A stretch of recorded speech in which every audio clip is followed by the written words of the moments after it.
what was your first job and what did that teach you?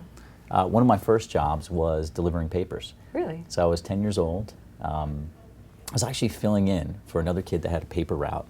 And he said, I'm going on vacation, can you take over? Here you go. Here's a list of people that need to get the paper every single morning by 7 o'clock in the morning.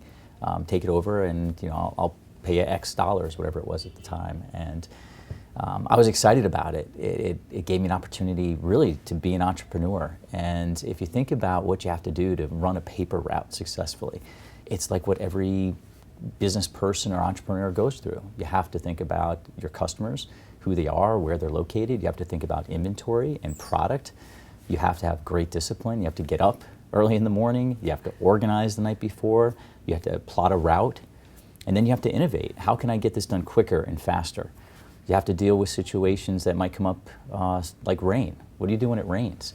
Do you take that risk where it might rain, it might not rain? What type of information can you get from the marketplace to decide how you should conduct your activities for that day? Do I put the newspaper in the plastic wrapper, which could take me a lot longer to get my route done? But at the end of the day, if I don't keep these customers happy, I'm not going to get paid and they're not going to renew.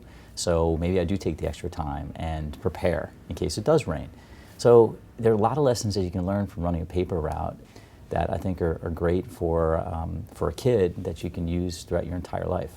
Did your paper route help you decide eventually to go into marketing? Because it sounds like you had your whole plan figured out. You were very strategic with your paper route. Well, I don't know that it got me into marketing per se, but it definitely awakened my interest in being an entrepreneur and taking on a challenge and a task and a problem and trying to find a way to solve it the most efficient and effective way possible, where the result is that success means that you have a base of clients who are happy, who refer you, and who hopefully you get new clients, and who, when you walk down the street, are happy to see you because you've provided a good service to them. And that's how I think any entrepreneur, any business person should feel, is that when they see their clients, that they can look them in the eyes and know that they provided a great service to them, they did it fairly and honestly, and the client comes back. And the same thing with being a young 10-year-old kid walking down his neighborhood and seeing Mr. Jones and him waving at you and saying, hey, thanks for the paper,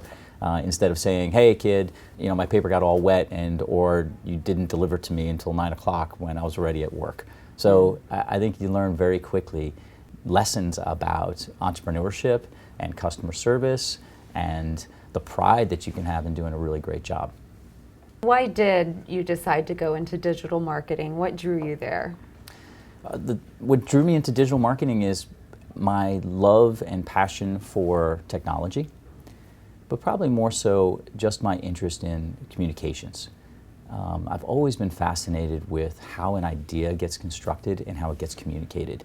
And to me, technology is a tremendous enabler. Mm-hmm. So I was one of those kids that read a lot, but also would be out playing sports, and then the next moment get on my bike and ride my bike down to the library by myself where there was the first Commodore 64 and sit there in front of a Commodore 64 Wow. with this fascinating thing called a modem that made these really funny, strange squeaking sounds, and sit there and be fascinated with the fact that from my input at the time, the most advanced thing you could do is like make the screen turn blue, or make the screen turn red, or make numbers scroll across the screen. And to me, it was just amazing to me that you could have a thought, a concept, put it into a device, and have it have an output and really communicate via technology. So I feel so fortunate, really, that my professional career has coincided with the emergence and development of the internet, because it meshes perfectly with some of my loves and my passions for information and learning and communication, coupled with my desire to efficiently and effectively communicate information and share information.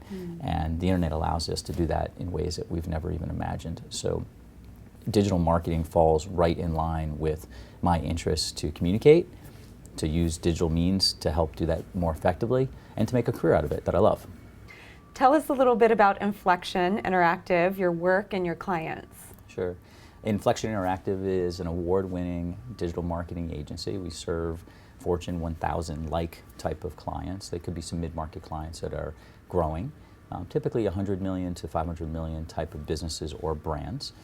Some of our top clients include a partially PepsiCo-owned company called Sabra Dipping Company. So if anybody has ever had hummus, they've probably had Sabra's hummus. My favorite, actually. It's a fantastic product. Not only that, but they also have an entire line of Mediterranean dips and things such as salsa and guacamole. So we're really proud to have them as a client, and other CPG or health and beauty aid clients might include Dentec, which provides oral care products, dental floss picks and toothbrushes and other types of products that they're launching, some new innovations.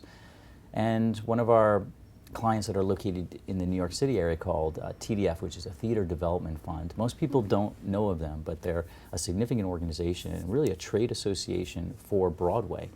In fact, where people would recognize them most likely would be the TKTS booths in Times Square and in other parts of the city. It used to be down at the World Trade Center and in Brooklyn and down the South Street Seaport.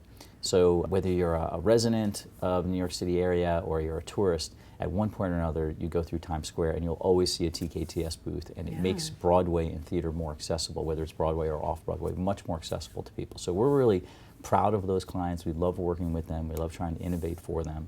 And we're fortunate enough to have them so that we can kind of build our own careers around helping them grow. What's your value proposition? What is it that keeps clients coming back to you? Well, when we named the company, we called it Inflexion. And the reason it's called Inflexion is because we recognize that there are inflection points where in the life cycle of a customer or in a business's life cycle, there are points, critical junctures and points, inflection points, where things make a really big difference. And we try to anticipate inflection points in the customer's life cycle, in their customers' life cycles, so that they can stay ahead of the curve and stay ahead of the competition. So we love learning about new things and how technology can be leveraged to better communicate. We really focus on anticipating opportunities, taking advantage of those opportunities, presenting a plan to a client, and then executing with excellence. And we tend to do it, although we're marketers, so I like to tell people that, yeah, we do digital marketing and we're digital marketers, but really we're marketers in a digital world. It's no longer, can you just classify somebody being an online or offline marketer or digital, or what makes you a non-digital marketer? I don't know, but we're all marketers today in a digital world. And for us, we just happen to have a particular expertise in the role that digital can play in helping clients communicate and better serve their clients. What is the one campaign that you've worked on that just really stands out to you for whatever reason? Yeah, we just concluded a pilot campaign for our client Sabra, and it was for the relaunch of their salsa product in the Northeast. And one of the things I love about this campaign is it had a really fun concept and idea, which essentially was that one of the things that makes Sabra's fresh salsa different is that it has fantastic fresh aroma tomatoes. And that we spent a lot of time, we being Sabra, they spent a lot of time sourcing those tomatoes. So the concept that we, and really it was one of the partner creative agencies called Strawberry Frog came up with, some great insight, and kind of a fun insight. You may have heard that if you talk to plants, they supposedly grow better. Yeah, I talk to my plants all the Do time. you? Yeah. And they like this plant back here. Right, I mean, look at like that I'm one. That fake plant back there, and somebody's talking to it, it's grown. So I mean, if you talk to plants, they supposedly grow better, for whoever knows why or what reason. But we thought that was some funny insight, and allowed us to have a campaign which we said, you know, our farmers found out about this fact, that if you talk to your plants, that they'll grow better. And we love our tomatoes so much that look what our farmers will do. And there were skits and ads where the farmers were talking to the tomatoes and singing to the tomatoes. And it was just a fun way to express the importance of having good quality ingredients to the product. Well, I think for a traditional marketer, they would look at TV as being the central point to be able to raise awareness and about a new product launch. But with this campaign, digital really was the central channel for communicating the product and also collecting information. So all the consumer messaging was directed to something we called, at Inflexion, called the Love Hub, the Salsa Love Hub. It was the central point where online media, offline media, everything came to this one place where we aggregated traditional brand-related content, such as these ads where farmers sing into the tomatoes, but also product information, recipe information, and then in a more modern way, we curated content from users from people that went to the farms and actually spoke to some of the farmers because we did some tours. And so we curated their content, whether it came through Instagram or Pinterest, and brought that on the site. We asked people to sing their own love messages to the tomatoes, and we collected that content. We made it fun. Yeah, we made it fun, and so we had sweepstakes and contests, and it really treated in a more modern way, allowed a brand to facilitate a conversation and to be a curator of content. A creator and a curator of content in a very 360-degree type of way, where the digital platform was the central hub of the campaign. And in that way, I think it was a much more modern way. It was a more authentic way to talk about the product. It engaged consumers, and because a lot of the traffic that we drove was digital, we were able to track and analyze those results in a much more intimate and accurate way than we have been able to do before, so we could adjust the campaign to what really worked. So I think that's a great example of a more modern, digital-centric campaign where the brand is having a conversation with their customer as opposed to just a one-way dialogue, which is the way it used to be done in the past. Speaking of social media, is social media a big part of most of your campaigns or all of your campaigns? How are you utilizing social media? Yeah, social media is a critical component, and one of the things that is important with marketing today is not to get siloed into just thinking of social or search or TV or thinking about all these different channels independently, when in fact for a consumer we don't distinguish between, oh, I'm on a social network now, or now I'm watching TV, or now I'm on my mobile. No, we're sometimes doing all those things at the same time, and we expect that the messaging and the creative, the content is similar, and that it's consistent across all those different channels and all those different platforms at that time, and that I get it where I want it, when I want it, in the format that I want it in. So as a marketer, we can't think in a siloed environment. We have to think from a consumer-centric purview of where are they most open to the information, what are the inflection points in their customer journey where we can have the greatest impact. So that rather than just this awareness category, well actually what are the moments where we can be most effective and people are most open to our messages so that they could be most aware. Let's not just think generally, let's actually define those moments and those times and those places and the devices and the type of content. We have to think many different levels to think about the pinpoint inflection point of where we can be most effective with those consumers. So the most important thing for a marketer is to think that and to understand that it is a multi-channel world. Social is not just out on its own. It's fully integrated into that customer experience, and it needs to be consistent and available wherever the customer wants it. For you personally, what has made you successful in your career? You know, I don't know that I'm successful yet. I think everyone has a different definition of success. What's yours? Well, the fact that I can get up every day and be challenged and do something that I love and inspire others to achieve some of their goals and dreams and to put food on the table for people, to create jobs is important, to help people aspire and pay for their kids' college or be able to go on vacation. Like for me, that's really gratifying, is to build something. And it's the little things that make me excited. And success for me is the little things, like me having a meeting yesterday with one of my employees, and I said, all right, so ready, what do we need to talk about today? I'm geared in. What information do you need? What resources do you need? And she goes, you know what? I don't really need anything from you today. And I'm like, really? I mean, usually it's like an hour-long meeting of just tons of resources, and my to-do list grows, and it's a great dialogue, and I love it. But she didn't need me. She said, you know, I want you, and I want your help, but I don't necessarily need it. And for me, that was success, because it's an indication that that somebody's able to go do it on their own, that I help to contribute to that, and that we're growing as a business, and that we're on our path to become successful. Because if I'm the lead horse and the firm is only running as fast as I can run, then we're not going to ultimately reach my dreams, which is to have many people working for us and become one of the largest digital agencies.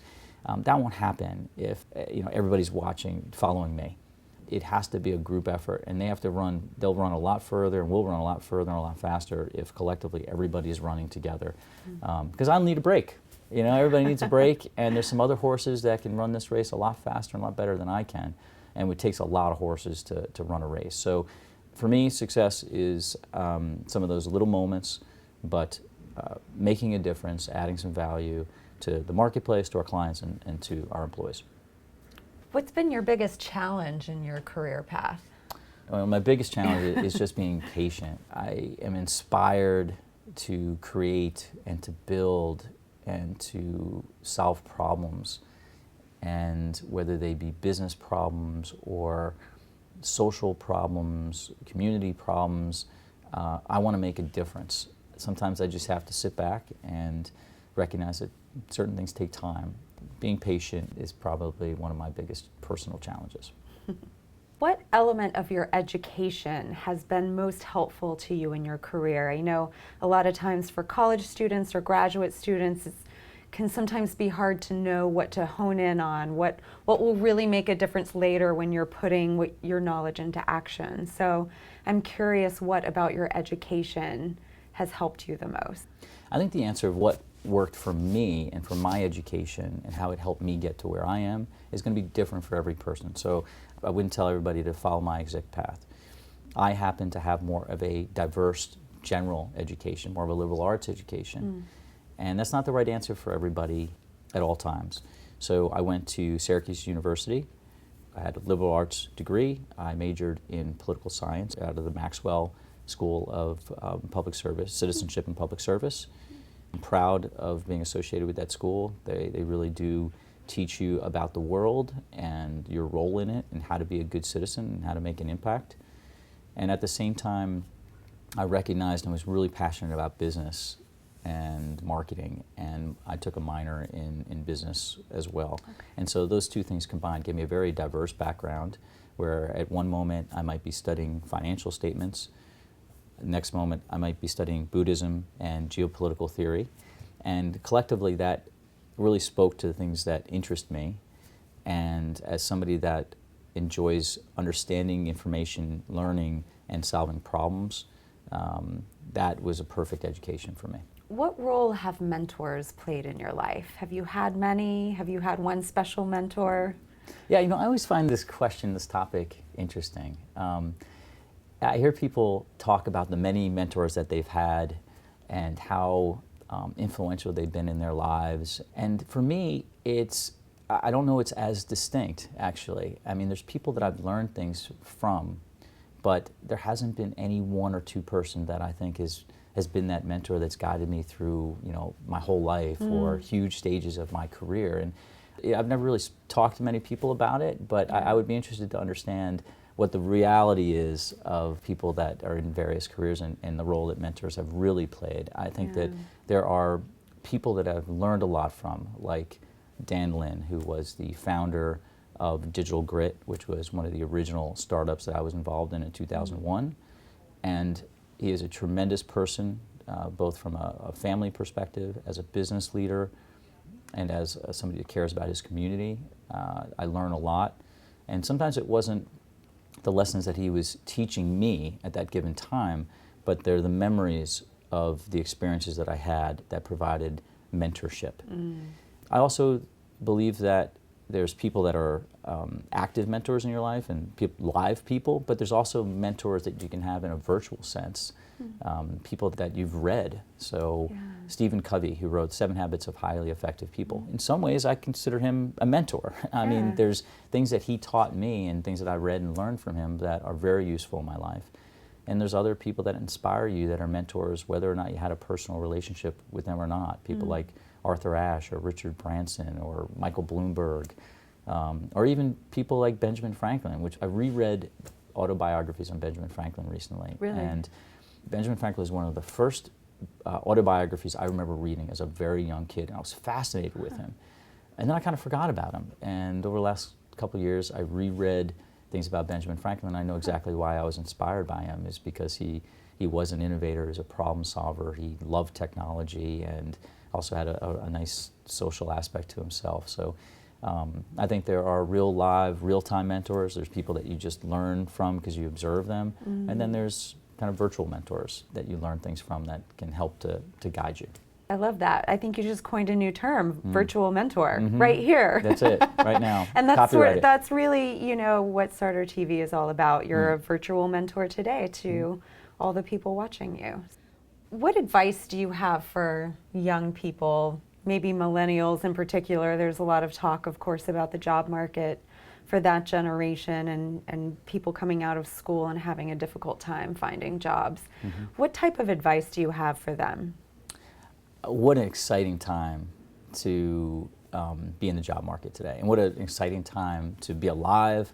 And if you're a millennial, if you're right out of school, you have some insight onto how industry, how business is going to work. Because you're using it, you're growing up with it, you're growing up with mobile being one of your primary devices and the internet always being there. And those are things that some of us that are a little bit older, we didn't grow up with it. And so I think that's a distinct advantage, and I don't think it's a surprise or a mistake that many times you'll have 20-year-olds, 22, 24, 25-year-olds doing social media for large corporations because they have some insight and understanding on that type of communication that some more traditional marketers don't have. So in some ways, there's some tremendous advantages that people that are graduating today have, particularly in the marketing area. That being said, and I think this has always been true, it's a very competitive marketplace. Things change very quickly. And if you don't stay on the cusp of what's new and what's different and hone your craft, the way any professional athlete talks about honing their craft, whether they're a pitcher or a hitter or they play soccer, they have to study their craft, be disciplined, constantly learning, hone the techniques, learn from the best in the business. And there's never been a better time to be able to learn. If I wanted to learn, I had to, back when I was younger, I'd have to go to the library and look at microfiche and take an old magazine out. I remember that. Now, if I want to learn anything, whether it's how to play guitar or how to do digital marketing, I could just pick up my phone and listen to some of the people that are the absolute best in the world to learn from. Crazy. So what a tremendous opportunity for somebody that's entering the job market, for them to learn and know what the best of the best do and provide value.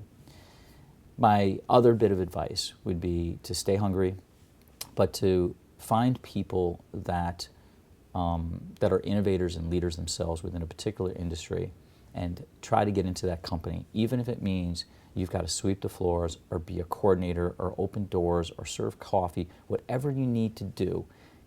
Get into the Googles of the world, the Facebooks of the world, the other startups, and surround yourself with leaders. And you will learn, and if you work hard and add value, you will have a career. So get in the door, do the right thing, be disciplined, keep learning, and there shouldn't be anything that would stop somebody. Don't be discouraged, just keep working. What are the proudest moments of both your personal life and your business life?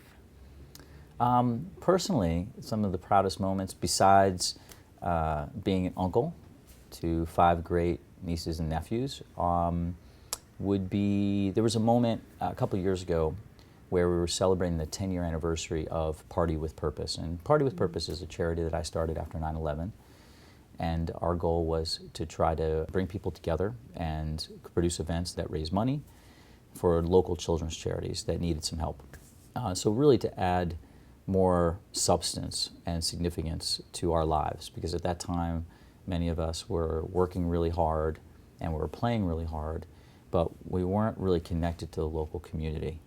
And I thought that it was something that I needed and I wanted, and I had a group of friends who felt the same way. So we started an entirely volunteer-based charity, and we're now 12 years in, but when we hit our 10 years, we had produced hundreds of events. We had connected people with charities. We had donated over $500,000 to local children's charities. We made a real difference. We raised money and awareness at times of international crisis, whether it was the Haitian earthquake or the Japanese tsunami. So it made people more aware, connected, and then the money was given to those charities that really needed it. So there was a moment when we were celebrating our 10-year anniversary at this relatively posh event at the Hotel in Hoboken, and we were reflecting on the 10 years, and I was given a book that celebrated what was called the first 10 years of Party with Purpose, and it had a lot of memories. A lot of friends were in pictures there, and the charities that we benefited, and all the charities were there at the event. So for me, that was one of my proudest personal achievements. On the professional side, so some of my proudest professional achievements, they happen every day, and that story is still to be written. And it goes back to those little moments where there were no more chairs in the office the other day. And there were no more chairs. So I was, Really? I was sitting on we ran out of chairs, and I was sitting on a stool. And it was uncomfortable, but I couldn't have been happier. It was one of my happiest days, and it was because, you know, we're growing, and that means I'm hiring people, and that means that me having a chair doesn't matter as much, and that's true. That means that the business doesn't necessarily rely upon me, and I'd rather give somebody else a chair to enable them to go do their job. Those are the little, for me, success metrics that mean that we're starting to do something special that's beyond just my work and effort. It's other people saying like, hey, that's the inflection blue color, and other people coming in the office, clients or prospects, noticing that, associating the fact that there is a color, there is a brand that's associated with inflection. It means something. And that for me is very satisfying. And those are the, rather than one big success event, those are the little success moments that to me are more important than anything. So when you run out of chairs, you know you're doing something right. I know that, yep, we're moving in the right direction. I'm more than happy to sit on the floor. It's okay. It's a good sign. So what do you think makes a good leader, and what's your leadership style? The most important thing for a leader is that they can be trusted. It's important that a leader can inspire, but if you're in it for the long haul and you want people to follow you or run with you and hopefully run ahead of you, which is really the goal, leadership isn't necessarily about followership. It's about people willing to run past you and lead on their own. So inspiring leadership in others is really the ultimate metric of leadership. And it starts with trust. And then from there, that trust is usually born of good, solid principles, good, honest principles, and then having a plan and being able to inspire others or communicate that to others so that they are inspired enough to lead on their own. I believe those are some of the most important characteristics.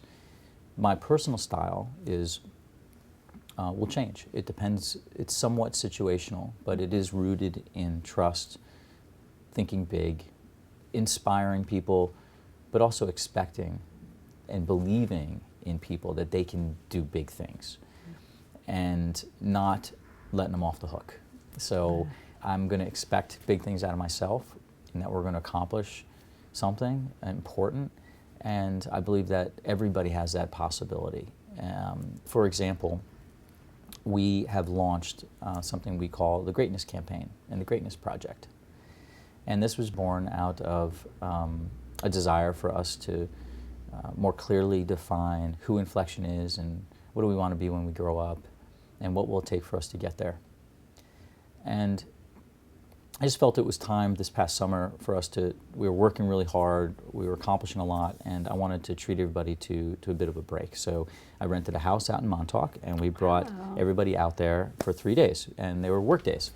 So we went out, and it could have been just a total carefree time, or it could have been a business retreat, and I didn't want it to be either of those. I wanted to be both. And so we said, let's have a great time, let's make it fun, but let's also talk about things that really matter and that are important and get to know each other on a more substantial level. And talk about things that sometimes you don't talk about. So in preparation for that event, I asked everybody to tell us what inspires them, people that inspire them, the companies that inspire them, what they want to accomplish in life, and what their coworkers can do to help them achieve it. Because the philosophy was, look, if we're going to spend 40, 50, 60 hours a week working together, which is more time than we're probably spending with our friends and family, we might as well make it difference and do something important with it. And we might as well try to make that environment as productive as possible. And also, if we're going to go to battle every day as a company and as people and try to win, wouldn't it be better to do it with 15 people fighting that same fight with you, rather than feeling that you have to go there and fight the battle by yourself. So the goal is to try to break down those barriers, communicate, share information, so that we're all on the same page. It's a team. Business is best when it's a team sport, and isn't life best when it's a team sport too? And so we broke down some of those barriers, shared information, and from that became just a much closer, more focused company. And we're going through the process of defining what greatness is, and we've looked at it in a few different categories. So it's the inflection greatness pyramid, and the foundation of it is having great people. So we talk about what are the characteristics of great people and what are great coworkers. And then from there comes great work, because if you have great people, they'll do great work.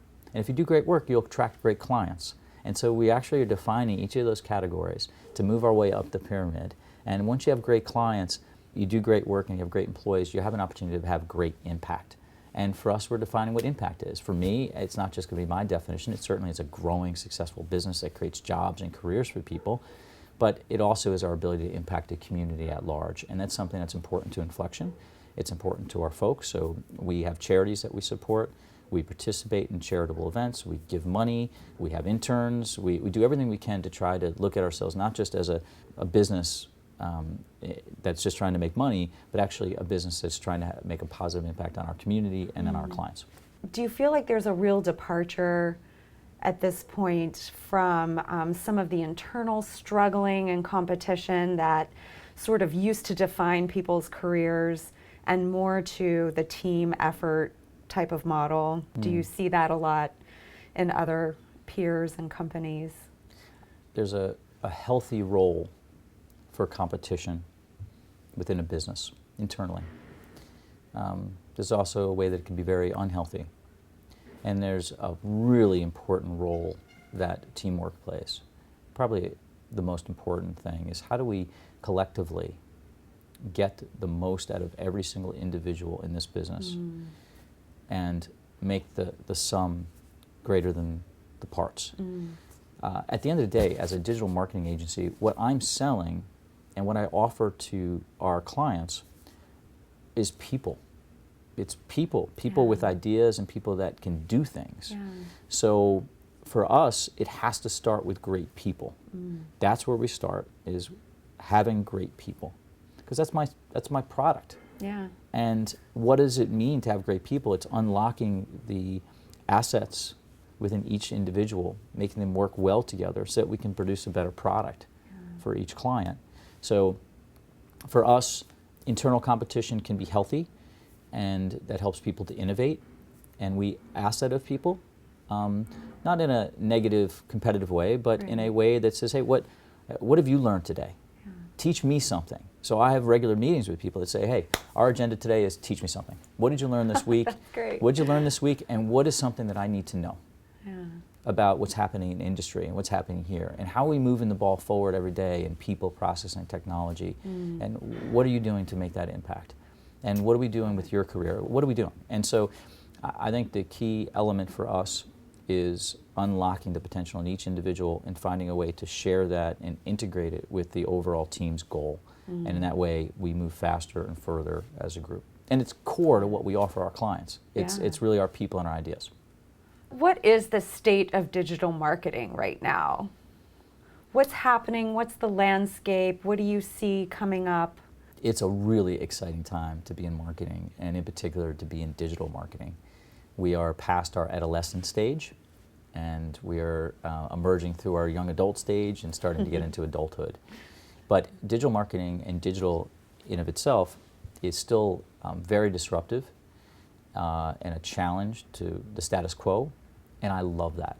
And so it's an amazing opportunity for people and for marketers to make themselves more effective and to communicate what's special about them in a way they've never been able to do before. But it's also imperative for them to recognize that the world is continuing to change, and they better make sure that they can be a digital-centric company. They have to think about how they can better communicate their products and their existing products and services via digital means, but also how do they further digitize their products and services. So actually, a book would be an example. Every company has to recognize that whatever they offer can be digitized in some way. And so look at Uber. Yeah. I mean, Uber has, in many ways, is a great example, and I call it the Uberization of business, where every business now is, it's not just Amazon that is your standard. Amazon is a big player, but now places like Uber, where I expect that in the palm of my hand at any given moment, I don't have to walk physically down the street, but in the palm of my hand that I can find product, locate it instantly at a good price, simply, and then purchase it with a click and see where it is, and then get it very fast, and then don't even have to pull out cash to pay for it. So this amazing device is quickly replacing a physical wallet. It's replacing a retail store. It's replacing talking on the phone. It's replacing so many other devices and becoming the central point of communication, of delivery of products and services. And so every business needs to recognize the importance of mobile and also recognize that things change so quickly. It's not like a 5 or 10 year thing. I mean, 2 years ago we had clients who had 10% of their traffic to their website being mobile, and now it's over 50%. We've hit that inflection point where people spend enough time in front of a mobile device that it is has to be not a secondary device to desktop, but a primary device. And every company has to have a very strong mobile strategy. So that is and continues to be a strategic imperative for any business that wants to survive and thrive in not the future, but today. So how do you set your own clients apart in this mobile space? Using it as a communications channel, so mobile as a way to reach the right person at the right time, whether it be through banner ads or through the use of apps or even email that's opened or accessed through their mobile phone. Over 50% of emails are opened up on a mobile device. Really? So email is not your traditional opening up an email box, it's opening up on your mobile phone. Huh. So we make sure that they understand that information, and then we help to execute so that they can actually communicate their information mobily. And then on the product side, we'd love to iterate with clients on and ideate with them on how can we think about your product digitally. So even though you might have a physical product, traditionally if somebody wanted salsa or they wanted hummus, they'd have to walk to the store and go buy it. Well, increasingly that's not the case. If you live in New York and you want product, if I want groceries, I can pick up my phone right now and within a half hour I could get a whole pile of Whole Foods, Trader Joe's, almost anything we want. So if I want hummus, hummus is no longer just something I think, oh, I got to walk to a store and open up the refrigerated case and pull it out, and then I've got to pay for it. No, I could in 1 click, 2 clicks, this is my store. My store is right here. Hummus is not something over there. Hummus is here, and hummus will be right next to me. Virtual hummus. And in a half hour. And so it's understanding that buying behaviors are changing. And if you want to be relevant, if your hummus is not here on this device, I don't go to the store to buy. This is my store. So it better show up on this digital shelf, this digital mobile shelf. It better show up here, it better look great, better be compelling, and be easy to purchase. Because I'm not going to the store to go get it sometimes. And I think that no matter what you sell, you have to be conscious of emerging buying behaviors of millennials and the role that mobile plays, and think in that, using that paradigm to understand that it's not just about getting shelf space. It still matters, but it's digital mobile shelf space that matters just as much if you want to be relevant in the future. Clearly your people are very important to you at Inflection. How do you find the right people? How do you hire the right people? What's your process there? We find people through a couple of different means. We love referrals, of course, from existing employees, but we're also not afraid to let people to advertise who we are and what we do. And in fact, one of the most important things we've done from a recruiting standpoint and from a business standpoint was to embark on this greatness campaign and this greatness project. And I mentioned to you earlier that the foundation of our business is our people and having great people. And so in order to advertise and market Inflection, both to prospects and to recruits, potential new employees, we focused on our people. So rather than just talk about Inflection and the awards we've won, and the services we provide, actually all of our advertising right now is centered on individuals within the company. So we've produced videos, montages of each individual, what makes them special and different and unique. If you see our posters in the path, or you see our digital billboards out in New Jersey, you'll see individuals actually highlighted, who they are and what makes them special. Wow. And recent resumes that we've gotten in are people that have connected with one of the individuals via LinkedIn and saw the videos of Elizabeth, for example. So they saw the 30-second video of Elizabeth talking about what makes her special and what she cares about, and they were so drawn to that they applied to our company. Wow. And it's a whole different model. It's That's a totally incredible. different model. Our greatest asset are our people. So if I'm going to talk about our company, I'm really going to talk about our people. I'm going to talk about Elizabeth and Joe and Kevin and Brittany and Vincent and what makes them neat and special and great. And because any potential recruit is coming into our family. And if they are not attracted to our folks, then it's never going to work, and vice versa. So why not put our company out there, and our company is really our people. So key recruiting channels are referrals and the people that are attracted to our culture. And I love when people apply directly. Actually, we have a very entrepreneurial environment, and many of our employees actually are entrepreneurs or have been. Really? And to succeed with us, we look for entrepreneurial traits. And so I really do respect people that are aggressive in wanting to meet with us. Apply to our website. We do read the resumes, and we do expect people to be aggressive with their follow-up with us. Because if they're not aggressive or entrepreneurial in their own job search, how would they ever be entrepreneurial and aggressive and innovative if they're working for us? So the way they conduct their job search is very, to me, indicative of the type of employee that they'll be. So we appreciate when people reach out to us directly. Scott, how do you go about creating a collaborative culture at Inflection? Well, we almost have no choice because in the modern workplace, ours is typical of a modern workplace where it's one big open room, one small conference room, a couple small offices that we fit 2 or 3 people in each of those offices. So you almost have to collaborate, just to get to the bathroom. It's like you stepping over people. So collaboration is a requirement if you want to get anything done on a very basic level. But on a bigger level, our product or service is our collective thoughts and ideas and work of our people. So our ability to get them to collaborate effectively and efficiently is a key business attribute for us. It's absolutely imperative that people are speaking, talking, trading ideas, and sharing that information and storing it in an efficient and effective way. So we focus on it a lot. We use different technologies and tools to help us manage projects, but also to have us communicate back and forth. Collaboration doesn't have to happen just in a physical room or when people's next to each other. Collaboration can happen anytime, anywhere. So having the right people that will collaborate, and that's part of their personality, having great processes that enforces collaboration, and then leveraging technology wherever we can helps to create an environment where collaboration is a premium and it's a key part of our product. Back when you were at Adverb, you helped the company grow from 4 people to a 300-person firm that won a lot of recognition for being a wonderful place to work. How did you achieve this?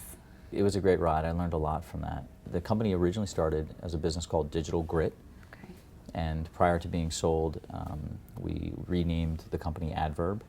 But that 7 or 8 year journey was really fantastic. We were very passionate about digital and very passionate about marketing, and we just wanted to create a special company. And even if we didn't know exactly what that company would look like or what it would even do, we didn't know exactly. And we couldn't have anticipated and didn't anticipate the growth of paid search marketing, which became one of our major service offerings. And we just wanted to create a special company. So I think it starts with a good core team with a desire to make a difference, a willingness to work hard, your ability to pivot and change at various times was really important to us. The company was started right before 9/11. Oh, really? It was started during the dot-com crash. It was started at a time where when you let people know that, hey, I joined a startup, they thought you were absolutely insane. They thought you were crazy. Yeah. They couldn't have imagined a worse time to be involved with a startup business. And from my perspective, it couldn't have been a better time because we were going to disrupt the marketplace. We were the newcomers. We were the innovators. And all these other businesses were trying to figure out how to tear down their walls to downsize. And where, for us, there's only one direction to go, and that was up. And we could be scrappier, and we could work hard and be focused on innovation, where they had to focus on actually dismantling their infrastructure, or maintaining their existing business. So I thought it was a huge advantage for us. We took advantage of that. We worked hard. We bootstrapped it. And another key attribute was that we weren't afraid to sell, and we understood. And when I say sell, I mean like to go out there and beat the bushes and shake the trees and look for new prospects and look for new clients. And we were proud of who we were and what we had built, so we weren't ashamed to go communicate that to people. And we recognized that sales and revenue is not a bad word. Like that's important if we want to have employees and give them careers. So we created a sales and marketing machine, and where many other agencies don't do a lot of sales or marketing. They just kind of expect. So true, ironically. No, they just kind of expect the business will come to them. Yeah. And I wouldn't call us an agency for years. I just refused to call us an agency because in my mind, agency was a bad word. Agencies were those companies, because I didn't work in an agency traditionally. This was my first experience in an agency. Agencies were those companies that were fickle. They hire a whole bunch of employees when they get some business, and the second day they lost it, they'd fire everybody. And to me, that's not the way I wanted to run a business. I didn't want to work for a company like that. I wanted a company that could be sustained and added value over time and grew. My initial career was with ADP, which is automatic data processing, and they're a perfect example of a business that is somewhat methodical, process-oriented, not a lot of big changes, not terribly innovative, but really took pride in their ability to consistently grow. They were one of the companies on the stock exchange that had the longest running history of earnings per share growth of like any other company in the U.S. stock market. And so I learned a lot from that. And I don't know, I just wanted to find a happy medium between a company like that was kind of slow and consistent, and an agency that was up and down. And I think we found that with DigitalGrit and Adverb at that time. And we wanted to put a premium on making sure that we got out there and sold and brought in new clients and weren't ashamed or afraid to go do it, weren't too prideful to go out there and actually sell. And I think many agencies are. They give the business development responsibility to just one person to kind of go do it. I mean, give me a break. Like, if you've got a great service and great product, be proud about the fact that you want to grow, and growth is good. And get out there and have a sales force that can be a consultative and communicate who you are, and start to build that relationship and be a broker between a prospect and what they want to achieve and what you can offer. And so we were never afraid to go out there and grow, and we put a big premium on building a premier sales force and backing them up with a great marketing organization. And we carry some of those same traits over to Inflexion. We really do believe that growth is good, and it brings additional opportunity for our employees and for our clients, and helps us to innovate. And so building up a really high quality sales consultant team is important, and then we support them with marketing. So you were talking earlier about just how lightning fast technology changes. How do you stay on top of it? I'm a pretty voracious reader. I mean, I still am one of the old timers who carries around my Wall Street Journal and my New York Times in print, but I also get it in digital. I must get 10 or 15 different newsletters every single day. I read Ad Age religiously, so I am a huge consumer of information and content. And if I want to learn something, I try to learn it immediately. So my mobile phone might have, there might be 25 different browsers open with just different types of information that I've done research on. So I try to keep up to date by learning myself, but also going to conferences and talking to peers. And then internally at Inflexion, we ask people to share with others, with me and with others, like what are they learning? What's new, what's different, how are we staying on top of it? We try to present that to clients.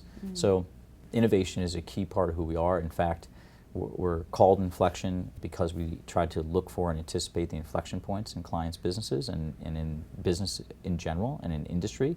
And in order to anticipate that, you have to stay ahead of the curve. And so making sure that we're aware, we're looking through the windshield as much as we're looking through the rearview mirror and trying to anticipate which direction we're going and what the inputs are and how to get there. What do you think is the next big thing in technology? What do you see on your radar that's interesting? One of the most important trends are connected devices and the role that they're going to play in every marketer's toolkit, but also in particular industries like healthcare, for example. There really is going to be a revolution in healthcare on patients and their physicians' ability to monitor and track what's happening with that individual, both from a nutritional standpoint, from a physical standpoint, monitoring their behaviors, monitoring their body's reaction to certain inputs, and that's a lot of that's going to happen through their mobile device. Also, nanotechnology is going to be pretty interesting. Google's working on a number of different things, including contact lenses that can detect insulin levels, so that will help people with diabetes. Wow. But it's those wearable devices and tracking that will empower consumers, whether they be patients or just consumers in general, to monitor what's happening and make better decisions. So they'll have more information about themselves. And that will feed their interest and desire to make smarter decisions. So as a marketer, the overall trends are, I think with more information, people are recognizing they want healthier products. They are willing to find those products. They are expecting technology to deliver those products faster, quicker, cheaper. And so the overall trend continues to be an acceleration of using technology to share information, the belief from consumers that they should be able to get what they want when they want it almost any time, and that their primary means of finding information and getting information is going to be their mobile device. So those are kind of the macro trends, the mobile phone and its ability to act as something that's always, like you had mentioned earlier, it's with you all the time. And for it to be more than just something that you read content, but a device that empowers every aspect of your life. And that's a trend that's going to continue to accelerate. Do you have a process that you use to try to determine which trends are going to stick around and pay off, or which trends are just sort of fly by night? I imagine it's a tough thing to do. Yeah. Some of the things that I do to try to anticipate trends are I try to take a historical perspective on things. So I think Mary Meeker does a great job with her presentations that she gives about every single year that shows emergence of and changes of technology over time and how the marketplace changes. So taking a historical perspective helps so that you're not chasing the latest shiny object, which happens to a lot of us. And in order for something to succeed, you never really know, because sometimes it could be a great idea, but it's just not the right time, or it just hasn't been lucky enough. So also try to actually physically try the items and the products. So I've got a whole shelf full of products that have never been tried. So I bought them, I thought they were a good idea, and I didn't even care enough or have the time to even use them and take them out of the package. That's an indicator that it might not work if it didn't get my attention for even a short period of time. Or I do, and I encourage our team to try different devices, try different things out, and see what sticks. And we have another shelf with items that have been used once, but they're still on the shelf. And there's some things that become a daily part of your life, and you can't live without them anymore. And those are things like, I would say, Instacart or Google Express, and some of the, or Uber, things that that you don't know how you did it without it in the past. So, or just the mobile phone in general, your consumption of content. Like, you know, there was a statistic that came out this week from Pew, and they found that 30% of adults, of American adults, get news from Facebook. And it's not necessarily their primary means of getting news, but it's an important way of getting news. And 80 or 90% of Americans are fairly regularly on Facebook, and the fact that 30% get information, key information like news from there, just shows how things have changed. In fact, I was talking to a young girl that was a cashier at a Shake Shack recently, and she said, "Oh, did you hear about such and such at the time?" I said, "Well, that's news. Where'd you hear about that?" And she looked at me strange. She's like, well, Facebook, of course." And I'm like, wow, I never put Facebook up there with, you know, the New York Times and the Wall Street Journal and the Washington Post as a publisher of news and content. And of course, the content wasn't necessarily written by Facebook, but as the Pew research showed as well, most millennials and modern consumers don't necessarily care where the content comes from. They don't distinguish where the content comes from. They more understand how they got the content, the medium by which the device where they found the content, as opposed to that it's from a particular source or writer. Because people are always on and they expect information instantly, so it's almost more about speed and timing than it is about who's actually communicating it. And I think that's a trend that consumers, we have to be aware of, that where the content comes from is just, and who communicates that content, who creates that content is just as important. The quality of the content is just as important as the context of the content. But more and more, I think people are looking at the context, what's convenient, as opposed to the quality. So those are some things that we all have to be aware of. Facebook doesn't create news, they just disseminate it. But they're an increasingly powerful force in doing that. And you can multitask. You can find out what mom's up to and read an article about something amazing that's happening. That's a great point. I mean, all from one place. You could be entertained, you could be informed, you know, about news and just about what's happening with your friends and family as a communication device.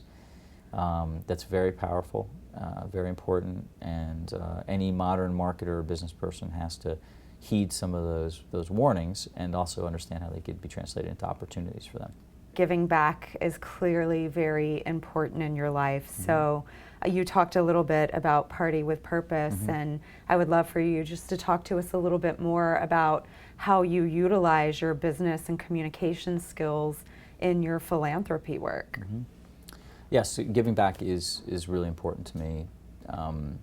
It is the third leg of the stool, so if it's working hard and playing hard, giving back just as hard is just as important to me as the other two legs of the stool.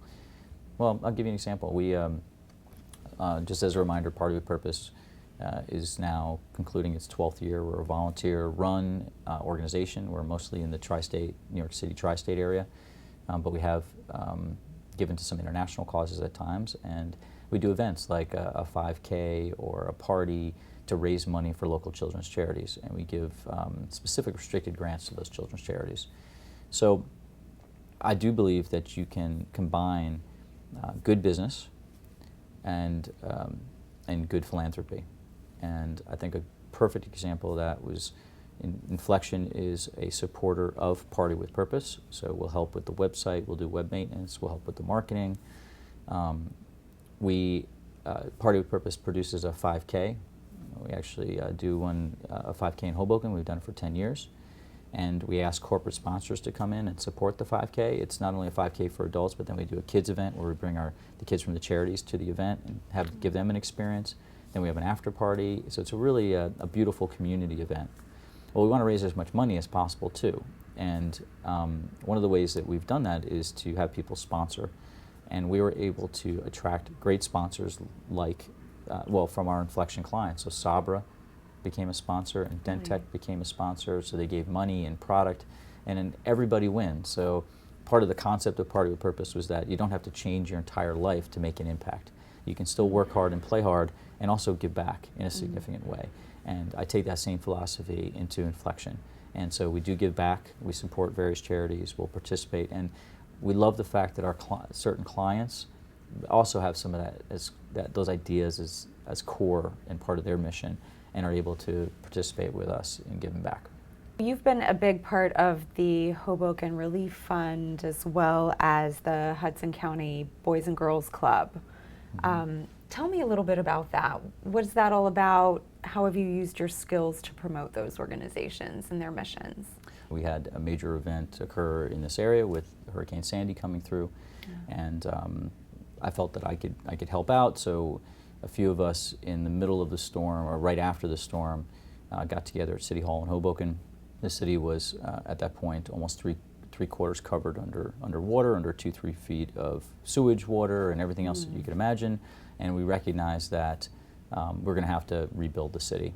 So I got involved with a couple other business and community leaders to start a fund and do some fundraising and try to give out grants to people that wouldn't normally be able to get grants, and try to give them immediate assistance. So we raised about $1 million and gave out those grants within 3 months, which was faster than any other organization that we had heard of. We did it in a very honest way and accurate way, and we worked our butts off, but we knew we were doing it for the right reason. So getting involved with those type of efforts when the situation arises, I'm more than happy to jump in and try to lend my resources and my company's resources to help rebuild, for example. And the Boys and Girls Club has actually been an ongoing effort that I've been involved with now for over 10 years. I'm Executive Vice President of the Boys and Girls Club of Hudson County. We just opened up a brand new modern building for those kids. We provide fantastic after-school care, but also are a beacon within the community, a center for a charter school. We also provide nighttime recreation. We help the kids with homework. We have a technology lab there. We have all kinds of different programming, leadership programming, teen programming, to try to give some kids in that particular community, which one of the main clubs are located in Jersey City. So we try to make sure that we provide a positive place for them to come, to learn, to grow, a safe place for them to participate with other kids, and try to give them some mentorship and guidance. So not having my own children at this stage, it really means a lot to me to be able to give back, and I think that there's no one who needs you more than kids that are kind of not been given a fair shake.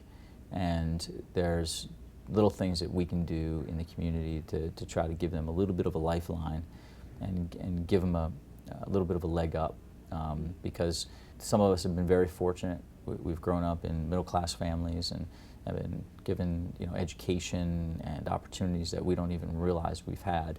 And there's kids that grow up in much more disadvantaged situations, and we can get there early in their growth.